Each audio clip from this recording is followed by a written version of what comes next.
जय हिंद बच्चों। कक्षा 10वीं अध्याय 4 द्विघात समीकरण अर्थात क्वाड्रेटिक इक्वेशन। कक्षा 9वीं में आपने एक चर वाले रैखिक समीकरण का अध्ययन किया था एवं कक्षा 10वीं में आपने दो चर वाले रैखिक समीकरण का अध्ययन किया था। किसी भी समीकरण में चरों की संख्या के आधार पर हम इन्हें एक चर वाला या दो चर वाला समीकरण कहते हैं तथा चर की अधिकतम घात के आधार पर हम इन्हें या तो रैखिक समीकरण यदि चर की अधिकतम घात 1 है या यदि चर की घात अधिकतम घात 2 है तब हम इसे द्विघातीय समीकरण कहते हैं। आज हम इस वीडियो में द्विघातीय समीकरण का अध्ययन करेंगे। यह एक ऐसा समीकरण है जिसमें केवल एक ही चर होता है परंतु चर की अधिकतम घात 2 होती है। इसे हम द्विघाती समीकरण, वर्ग समीकरण या क्वाड्रेटिक इक्वेशन कहते हैं। चूंकि द्विघाती समीकरण में चर की अधिकतम घात 1 है, यदि हम इस समीकरण को चर की घात के घटते क्रम में लिखें अर्थात सबसे पहले चर की घात 2 वाला पद, फिर चर की घात 1 वाला पद और अंत में चर की घात 0 अर्थात अचर पद लिखें, तब यह इस द्विघाती समीकरण का मानक रूप कहलाता है। इस समीकरण का हल ज्ञात करना अर्थात समीकरण में प्रयोग किए गए चर का मान ज्ञात करना है। चूंकि चर की अधिकतम घात 2 है अतः इस द्विघाती समीकरण के अधिकतम 2 हल होंगे। समीकरण को हल करने पर हमें चर x के अधिकतम 2 मान प्राप्त होंगे। इन मानों को हम द्विघाती समीकरण के मूल कहते हैं। इस अध्याय के पहले आपने बहुपद का अध्ययन किया था, वहां पर हमने द्विघात बहुपद के शून्य ज्ञात किए थे। द्विघात बहुपद एवं द्विघात समीकरण में केवल थोड़ा सा अंतर होता है। द्विघात बहुपद हम लिखते हैं ax वर्ग धन bx धन c। यदि हम इसके बराबर में शून्य लिख दें तो यह द्विघात समीकरण में बदल जाता है। इस समीकरण के मूल ज्ञात करने के लिए हम मध्य पद को 2 भागों में विभक्त करने की विधि का प्रयोग करेंगे तथा द्विघातीय समीकरण का हल ज्ञात करने के लिए हम एक द्विघातीय सूत्र का भी प्रयोग करेंगे तथा हम यह भी देखेंगे कि किसी द्विघाती समीकरण के मूल किन स्थितियों में वास्तविक होंगे, बराबर होंगे या काल्पनिक होंगे। आइए सबसे पहले हम शुरुआत करते हैं कि द्विघात बहुपद एवं द्विघात समीकरण में क्या अंतर है एवं द्विघात समीकरण को हम किस प्रकार परिभाषित करते हैं। अध्याय 2 बहुपद में आपने विभिन्न प्रकार के बहुपदों का अध्ययन किया था। उनमें से एक द्विघात बहुपद था जो निम्नलिखित प्रकार का था: ax वर्ग धन bx धन c, जिसमें a का मान 0 के बराबर नहीं होता है। जब हम इस द्विघात बहुपद को 0 के बराबर लिखते हैं तब हमें द्विघात समीकरण प्राप्त होता है अर्थात ax वर्ग धन bx धन c बराबर 0। शर्त अभी भी वही रहेगी, a का मान 0 नहीं होना चाहिए। इस प्रकार हम द्विघात बहुपद के दाएं पक्ष में बराबर 0 लिखकर हम उसे द्विघात समीकरण के रूप में बदल सकते हैं। आइए इसके उदाहरण देखते हैं। 2x वर्ग धन x ऋण 300, 2x वर्ग ऋण 3x धन 1, 4x ऋण 3x वर्ग धन 2 और 1 ऋण x वर्ग धन 300। ये सभी द्विघातीय बहुपद हैं। इन्हें द्विघात समीकरण में बदलने के लिए हमें इनके बराबर में 0 लिखना होता है।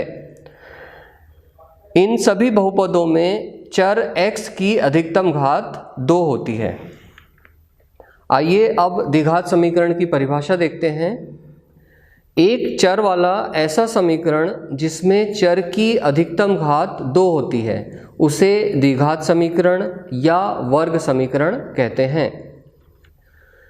किसी चर x में एक द्विघात समीकरण निम्नलिखित रूप का होता है, जैसा अभी हमने देखा था ax वर्ग धन bx धन c बराबर 0, जहाँ a, b और c वास्तविक संख्याएं हैं तथा a का मान 0 के बराबर नहीं होना चाहिए।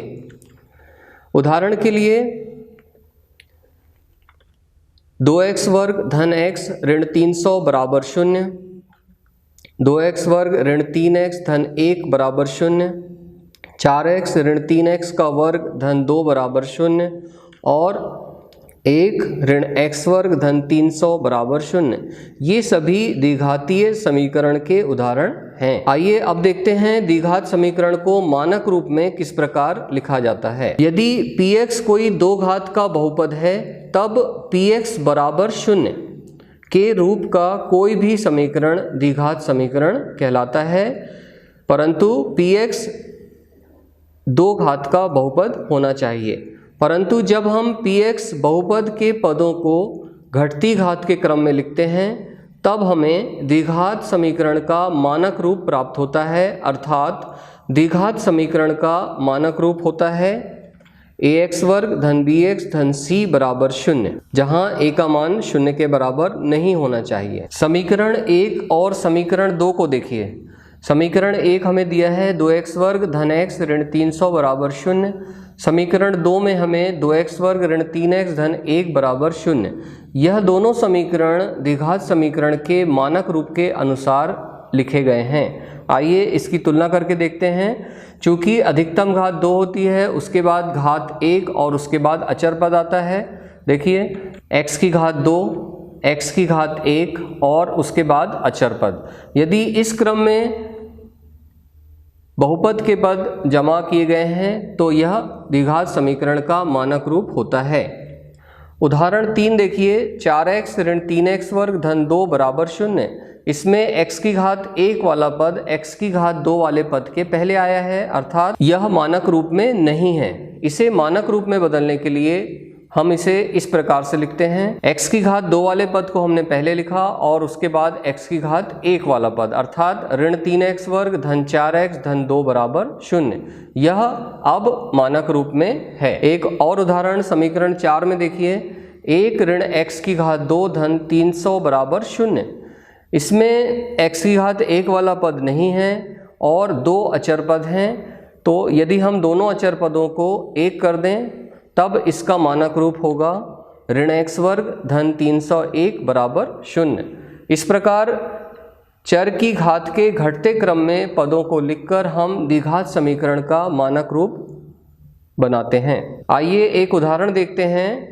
जांच कीजिए कि निम्न द्विघात समीकरण है या नहीं। x ऋण 2 का वर्ग धन 1 बराबर 2x ऋण 3। हम जानते हैं कि a ऋण b का पूर्ण वर्ग बराबर होता है a वर्ग ऋण 2ab धन b वर्ग। समीकरण के बाएं पक्ष में हम इस सूत्र का प्रयोग करते हैं। x ऋण 2 का वर्ग इस सूत्र के अनुसार होगा x का वर्ग ऋण 4x धन 4 धन 1 बराबर हम लिख सकते हैं x वर्ग ऋण 4x धन 5। इसलिए दिए गए समीकरण को लिखा जा सकता है x वर्ग ऋण 4x धन 5 बायां पक्ष बराबर दायां पक्ष 2x ऋण 3। इसे हल करने पर हमें प्राप्त होता है x वर्ग ऋण 6x धन 8 बराबर 0। यह समीकरण हमारे मानक रूप ax वर्ग धन bx धन c बराबर 0 के प्रकार का समीकरण है।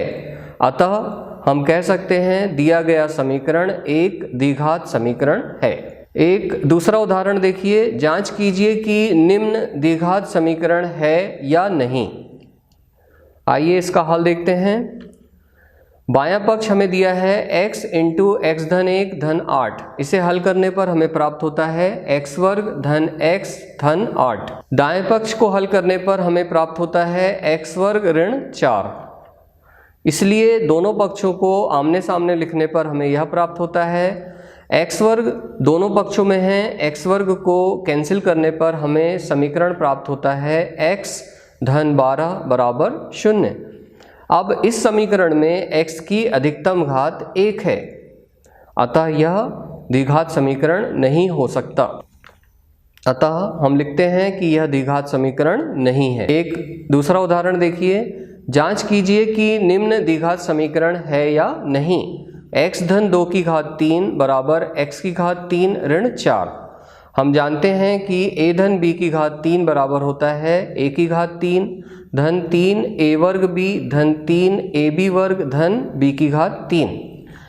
इस सूत्र का प्रयोग समीकरण के बाएं पक्ष में करने पर हमें प्राप्त होता है x की घात 3 धन 6x वर्ग धन 12x धन 8। अब समीकरण को लिखा जा सकता है बायां पक्ष बराबर दायां पक्ष, दोनों पक्षों में x की घात 3 दिया है जो कि कैंसिल हो जाएगा, तो हमें समीकरण प्राप्त होगा 6x वर्ग धन 12x धन 12 बराबर 0। पूरे समीकरण को 6 से यदि हम भाग दे दें तो हमें प्राप्त होता है x वर्ग धन 2x धन 2 बराबर 0। यह समीकरण हमारे मानक रूप अर्थात ax वर्ग धन bx धन c बराबर 0 के प्रकार का समीकरण है। अतः दिया गया समीकरण एक द्विघात समीकरण है। समीकरणों को द्विघात समीकरण के रूप में निरूपित करना। निम्न स्थिति को द्विघात समीकरण के रूप में निरूपित कीजिए। स्थिति हमें दी हुई है, एक आयताकार भूखंड का क्षेत्रफल 528 वर्ग मीटर है। क्षेत्र की लंबाई चौड़ाई के दुगने से एक अधिक है। हमें भूखंड की लंबाई और चौड़ाई ज्ञात करना है। आइए इसका हल देखते हैं। यदि हम आयताकार भूखंड की चौड़ाई x मीटर मानते हैं तो प्रश्न में दिए अनुसार भूखंड की लंबाई दुगने से एक अधिक अर्थात 2x धन 1 मीटर होगी। हम जानते हैं आयताकार भूखंड का क्षेत्रफल बराबर लंबाई गुणित चौड़ाई होता है, अर्थात x इंटू 2x धन 1 बराबर 528 मान रखने पर इसे हल करने पर हमें प्राप्त होता है 2x वर्ग धन x ऋण 528 बराबर 0। यह दिए गए प्रश्न का द्विघात समीकरण के रूप में निरूपण है, जिसे हमने x की घात के घटते क्रम में जमा दिया है अर्थात मानक रूप में लिखा है। दो क्रमागत धनात्मक पूर्णांकों का गुणनफल 306 है। हमें पूर्णांकों को ज्ञात करना है। आइए इसका हल देखते हैं। यदि हम दो क्रमागत धनात्मक पूर्णांक क्रमशः x और x धन 1 मानते हैं, तब प्रश्न में दिए अनुसार इनका गुणनफल अर्थात दोनों क्रमागत धनात्मक पूर्णांकों का गुणनफल 306 है, अर्थात इसे गणितीय रूप में लिखने पर हमें प्राप्त होता है x गुणित x धन 1 बराबर 306। हल करने पर हमें प्राप्त होता है x वर्ग धन x ऋण 306 बराबर 0। यह दिए गए प्रश्न का द्विघात समीकरण के रूप में निरूपण है, जो कि द्विघात समीकरण के मानक रूप में लिखा गया है, अर्थात सबसे पहले x की घात 2, उसके बाद x की घात 1 और उसके बाद अचर पद लिखा गया है। अब देखते हैं द्विघात समीकरण का हल क्या होता है। यदि हम एक वर्ग समीकरण लेते हैं 2x वर्ग ऋण 3x धन 1 बराबर 0, इस वर्ग समीकरण में x को हम 1 से प्रतिस्थापित करते हैं, तब हमें समीकरण का बायां पक्ष बराबर प्राप्त होता है 2 गुणित 1 का वर्ग ऋण 3 गुणित 1 धन 1 बराबर 0 बराबर समीकरण का दायां पक्ष हमें प्राप्त हो जाता है। अतः हम कह सकते हैं कि x बराबर 1 द्विघात समीकरण का एक मूल है, अर्थात x बराबर 1 द्विघात समीकरण का एक हल है। चर का वह मान जो समीकरण को संतुष्ट करता है समीकरण का हल कहलाता है। इन्हीं मूलों को हमने बहुपद में शून्यक के नाम से ज्ञात किया था, अर्थात द्विघात बहुपद ax वर्ग धन bx धन c के शून्यक और द्विघात समीकरण ax वर्ग धन bx धन c बराबर 0 के मूल एक ही होते हैं। चूंकि हम जानते हैं द्विघात बहुपद के अधिक से अधिक दो शून्यक हो सकते हैं, अतः किसी द्विघात समीकरण के अधिक से अधिक दो मूल हो सकते हैं। कक्षा 9वीं में आपने सीखा है कि कैसे मध्य पद को विभक्त करके एक द्विघात बहुपद के गुणनखंड किए जा सकते हैं। हम इस ज्ञान का प्रयोग द्विघात समीकरण के मूल ज्ञात करने में करेंगे। गुणनखंड विधि द्वारा द्विघात समीकरण का हल ज्ञात करना। प्रश्न है, गुणनखंड विधि द्वारा समीकरण 2x वर्ग ऋण 5x धन 3 बराबर 0 के मूल ज्ञात कीजिए। आइए इसका हल देखते हैं। मध्यपद को दो भागों में बांटने के लिए हम मध्यपद ऋण 5x को ऋण 2x ऋण 3x के रूप में विभक्त करते हैं, क्योंकि 2 और 3 का गुणनफल 6 है। इसे समीकरण में प्रतिस्थापित करने पर हमें प्राप्त होगा 2x वर्ग ऋण 5x धन 3 बराबर 2x वर्ग ऋण 2x ऋण 3x धन 3 बराबर 0।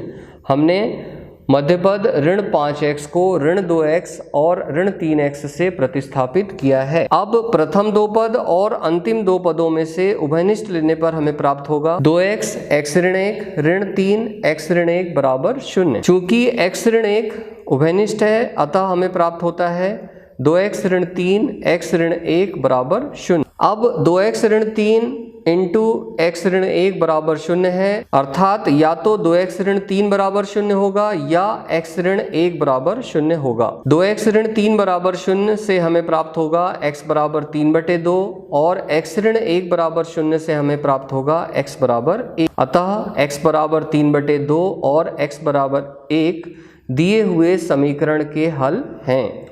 दूसरे शब्दों में हम कह सकते हैं कि 1 और 3/2 समीकरण 2x वर्ग ऋण 5x धन 3 बराबर 0 के मूल हैं।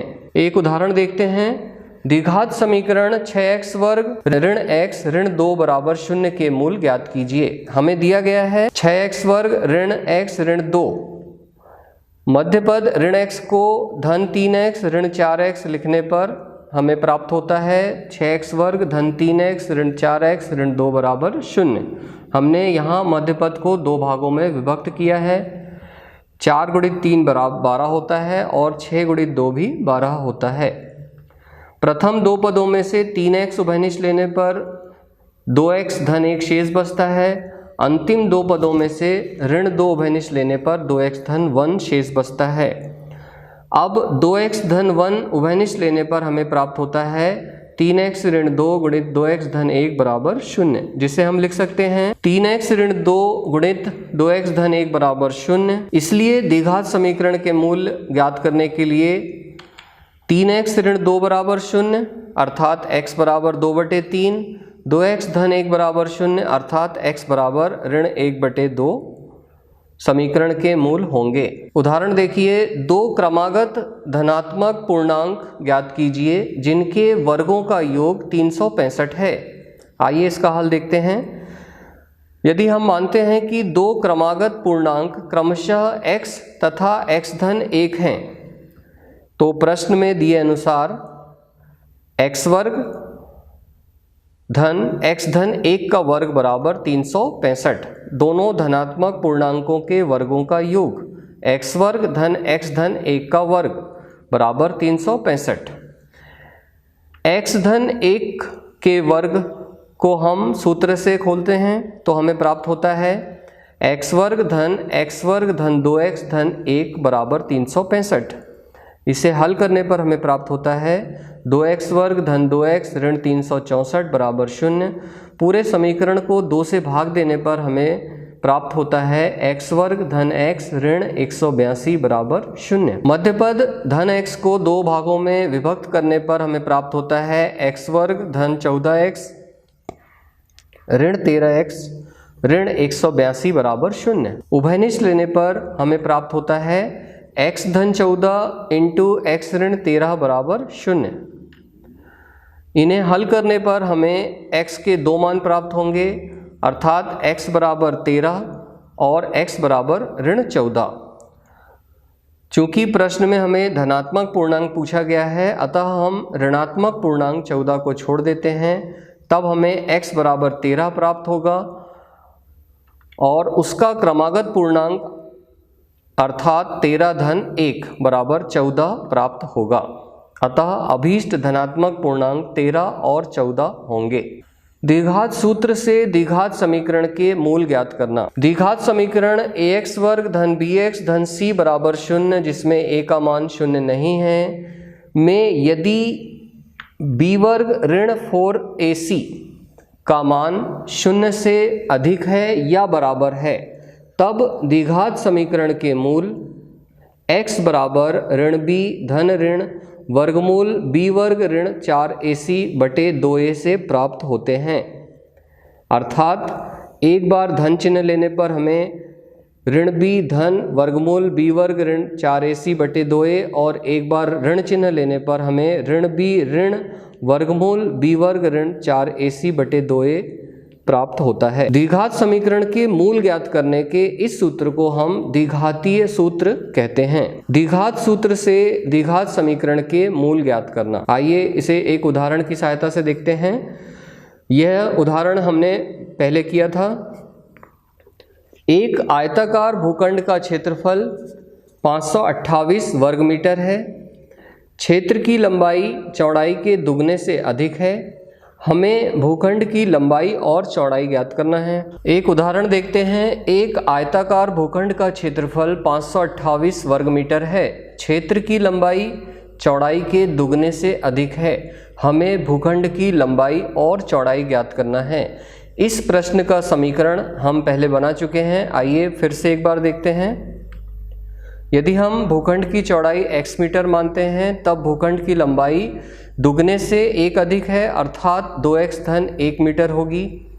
भूखंड का क्षेत्रफल बराबर लंबाई गुणित चौड़ाई है। इस सूत्र में मान रखने पर हमें प्राप्त होता है 2x वर्ग धन x ऋण 528 बराबर 0। अब इस वर्ग समीकरण की द्विघात समीकरण के मानक रूप ax वर्ग धन bx धन c बराबर 0 से तुलना करने पर हमें प्राप्त होता है a बराबर 2, b बराबर 1, c बराबर ऋण 528।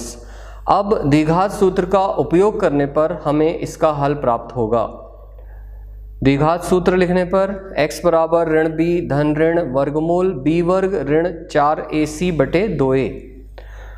a, b और c के मान रखने पर हमें यह प्राप्त होता है और इसे हल करने पर हमें ऋण 1 धन ऋण 65 बटे 4 अर्थात x बराबर 64 बटे 4 या x बराबर ऋण 66 बटे 4 अर्थात x बराबर 16 या x बराबर ऋण 33 बटे 2 प्राप्त होता है। प्रश्न में x एक विमा है और एक विमा होने के कारण यह ऋणात्मक नहीं हो सकता है, इसलिए भूखंड की चौड़ाई 16 मीटर ली जाएगी और इस चौड़ाई के हिसाब से लंबाई दुगने से 1 अधिक अर्थात 33 मीटर होगी। एक दूसरा उदाहरण देखिए। दो ऐसे क्रमागत विषम धनात्मक पूर्णांक ज्ञात कीजिए जिनके वर्गों का योग 290 हो। आइए इसका हल देखते हैं। माना दोनों क्रमागत विषम धनात्मक पूर्णांकों में छोटा पूर्णांक x है, तब दूसरा पूर्णांक x धन 2 होगा।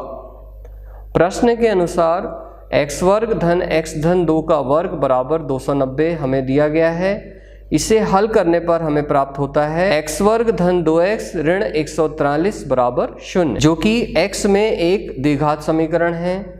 इस समीकरण की तुलना द्विघात समीकरण के मानक रूप अर्थात ax वर्ग धन bx धन c बराबर 0 से करने पर हमें a बराबर 1, b बराबर 2 और c बराबर ऋण 143 प्राप्त होता है। द्विघात सूत्र का प्रयोग करते हैं। द्विघात सूत्र में a, b और c के मान रखने पर हमें यह प्राप्त होता है। इसे हल करने पर हमें अंत में ऋण 2 धन ऋण 24 बटे 2 प्राप्त होता है। अब एक बार धन चिन्ह लेने पर और एक बार ऋण चिन्ह लेने पर हमें x के दो मान अर्थात x बराबर 11 और x बराबर ऋण 13 प्राप्त हो जाते हैं। परंतु x एक धनात्मक विषम पूर्णांक दिया है, अतः x बराबर 11 होगा और x बराबर नहीं होगा ऋण 13 के। अतः दोनों क्रमागत विषम धनात्मक पूर्णांक 11 और 11 धन 2 अर्थात 13 होंगे। एक और उदाहरण देखिए। जांच कीजिए कि निम्न द्विघात समीकरण है या नहीं, और यदि द्विघात समीकरण है तो द्विघात सूत्र का प्रयोग कर समीकरण के मूल ज्ञात कीजिए। दिए गए समीकरण को हल करने पर हमें प्राप्त होता है x वर्ग ऋण 3x ऋण 4 बराबर 0, जो कि एक द्विघातीय समीकरण है। द्विघात सूत्र का प्रयोग करने पर हमें प्राप्त होता है x बराबर ऋण b धन ऋण वर्गमूल b वर्ग ऋण 4ac बटे 2a। सूत्र में a, b और c के मान रखने पर हमें प्राप्त होता है x बराबर 3 धन ऋण 5 बटे 2। एक बार धन चिन्ह लेने पर और ऋण चिन्ह लेने पर हमें x बराबर 8 बटे 2 तथा x बराबर ऋण 2 बटे 2 प्राप्त होता है, अर्थात x बराबर 4 या x बराबर ऋण 1 हमें समीकरण के मूल ज्ञात हो जाते हैं। आज आपका गृह कार्य है आपकी पाठ्यपुस्तक की प्रश्नावली 4.1, 4.2, 4.3 एवं 4.4 के शेष प्रश्न। बच्चों, आज इस वीडियो में हमने द्विघात समीकरण की पहचान करना, द्विघात समीकरण बनाना एवं द्विघात समीकरण का हल ज्ञात करना सीखा है। द्विघात समीकरण में चर की अधिकतम घात 2 होती है, अर्थात किसी भी द्विघात समीकरण के 2 हल होते हैं जिन्हें हम द्विघात समीकरण के मूल कहते हैं। यदि हमें कोई गणितीय कथन दिया हुआ है तो उसे हम किसी चर की सहायता से द्विघात समीकरण के रूप में बदल सकते हैं।